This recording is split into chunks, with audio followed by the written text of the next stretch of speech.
Z, Foto video. Z, Z. Ini tak ni.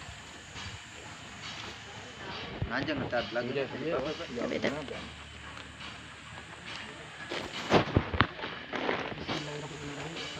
warahmatullahi wabarakatuh. Waalaikumsalam warahmatullahi wabarakatuh. Perkenalkan, nama saya Taufik. Saya dari Prodi Pendidikan.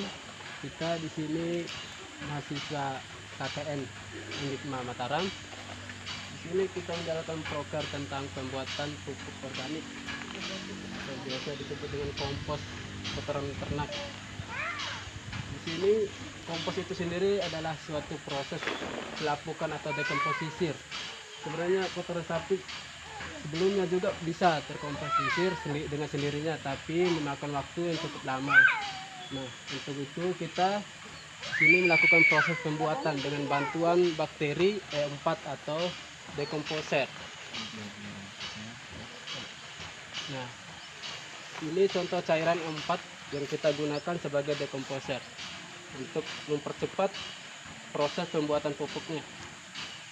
Tanpa E4 ini tidak bakalan cepat, bahkan mungkin membutuhkan waktu berbulan-bulan bahkan bertahun-tahun. Dengan proses tambahan E4 ini bisa memakan waktu yang lebih cepat, turn 2 minggu atau 3 minggu paling lambat. Nah, proses pembuatannya juga tidak terlalu ribet, cukup sederhana. Dengan menggunakan bahan-bahan organik seperti kotoran ternak, kotoran sapi yang sudah dilihat. Di sini ada sekam bakar sebagai campurannya, ditambahkan dengan E4. Di sini juga saya memakai gula sebagai campuran. Nah, gula ini sendiri berfungsi untuk makanan dari bakteri yang ada di E4 ini, sehingga bakteri yang ada di E4 atau starter E4 ini lebih cepat bereaksi.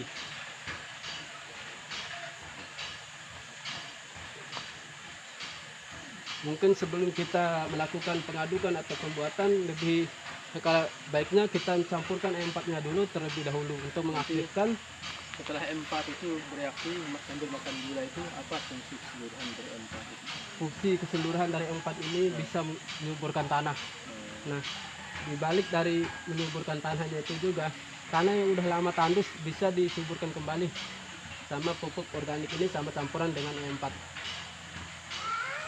Campuran E4 sama pupuk organik ini juga sangat baik untuk tanaman, Pak. Bisa manfaatnya itu salah satunya meningkatkan produktivitas hasil tanaman, kemudian mengikat daya tahan air, kemudian pupuk organik ini juga sangat baik untuk digunakan. Misalnya kita gunakan di tanaman-tanaman yang vertikultur atau vertikal seperti tanaman hias, cabai, sayur-sayuran. Itu bisa kita kondisikan dengan, misalnya kita memakai polybag, kita langsung taburkan di keliling polybag tanpa kita campurkan dengan apa-apa lagi. Itu bisa berjalan menjadi pupuk untuk menambah pertumbuhannya lebih cepat, daunnya lebih hijau, dan pertumbuhan hasilnya juga lebih maksimal, lebih tinggi. Tapi jika kita menggunakan di lahan-lahan yang besar seperti mau pakai padi, jagung, nah saran saya lebih baik kita memakainya pada saat kita selesai membajak sawahnya. Kan di sini rata-rata kita karena udah modern zamannya memakai traktor. Nah, traktor itu sendiri sebenarnya jika kelamaan terus menerus dipakai traktor bakalan kurang. Unsur hara tanahnya itu akan berkurang terus menerus setiap tahun. Nah, itu yang hasil kurang subur. Sehingga hasil tanamannya itu dari lama ke lama, tahun ke tahun itu bakalan berkurang. Nah, itu dia kegunaan dari pupuknya ini. Pada saat selesai traktor atau bajak sawah itu kita taburkan dia. Nah, sehingga tanahnya itu akan kembali subur untuk bisa meningkatkan lagi unsur hara yang ada di tanah. Walaupun kita tetap memakai pupuk anorganik seperti pupuk urea, nah pupuk ureanya tidak akan mengurangi lagi unsur hara tanahnya karena akan ada keseimbangan sama pupuk organiknya sendiri.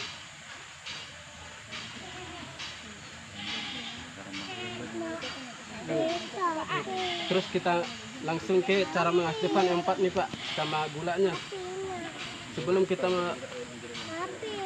melakukan pembuatan pupuknya, itu kita aktifkan terlebih dahulu biar mikroorganisme atau dekomposisi yang ada di dalam empat ini lebih cepat dia terurai.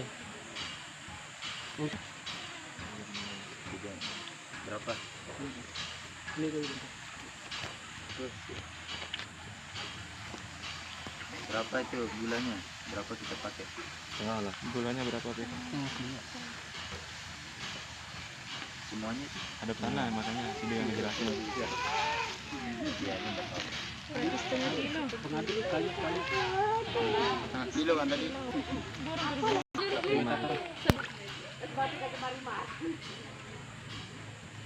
Seru di sini. Ah, nggak boleh lebih?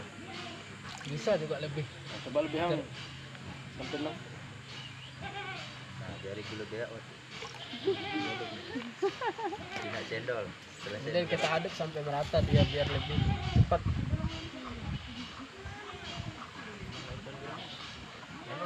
Di bawahnya ini kan proses pencampurannya ini harus kita perhatikan terlebih dahulu juga. Apabila pencampurannya salah juga akan mengakibatkan kegagalan. Nah, untuk tingkat keberhasilannya gimana ya? Jadi, tingkat keberhasilannya apabila kita sudah melakukan sesuai dengan prosedur sekitaran 85% itu sudah dikatakan berhasil ya tingkat keberhasilannya. Oke. Tingkat keberhasilan berapa tadi? 85%. 85. Ya. Terus gimana kita cara tahu kalau pupuk itu berhasil? Misalkan ini sudah kita aduk nih. Ya. Nah, terus apa perubahan dari tanah ini? Mungkin dia lembab atau gimana? Bisa menghasilkan ini tingkat keberhasilannya ini bisa dilihat dari nanti pada saat sekitaran umur 3 minggu atau sekitaran 2 minggu kurang lebih. Apabila kita ngekam, dia baunya tidak bakalan bau kotoran sapi, tapi lebih mengarah ke bau tanah yang terhumus. Nah, dan juga kok ini tidak terlalu panas nanti, karena nanti kan jika kita nutup dia rapat-rapat sekitar 3 minggu, kotoran sapi itu kan bakalan panas. Nah, apabila dia udah terasa dingin, tidak terlalu panas nanti, itu udah terjadi aerasi. Udah ada pertukaran karbon dioksida dan oksigennya di kotoran sapi sama bakteri.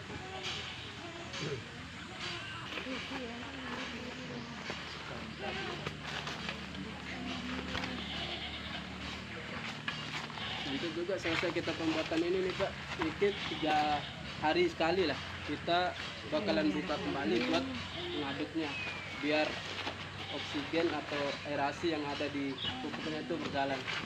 Kalau kita tidak melakukan pengadukan lagi selesai ini, dia tidak bakalan ada oksigen yang masuk.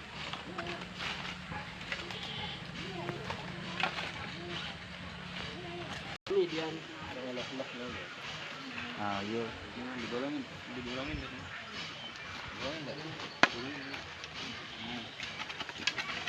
Ini anak meluluh nih, selesai.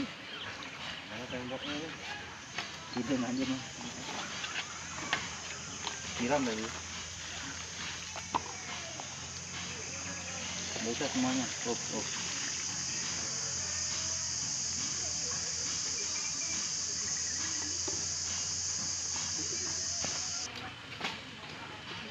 Disuruh permara ukuran dia dan tidak batang sih.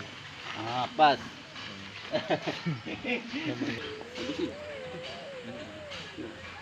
Biarin dia aduk.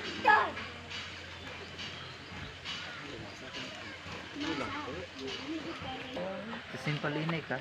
Simple dia. Masih tinggal ditutup. Nah, tinggal kita nutup, nanti 3 hari lagi dia bakalan datang untuk ngaduk. Sore dapat mangga banyak. Ayo udah tutup. Itu ada kayu besar. Tuh. Tutup.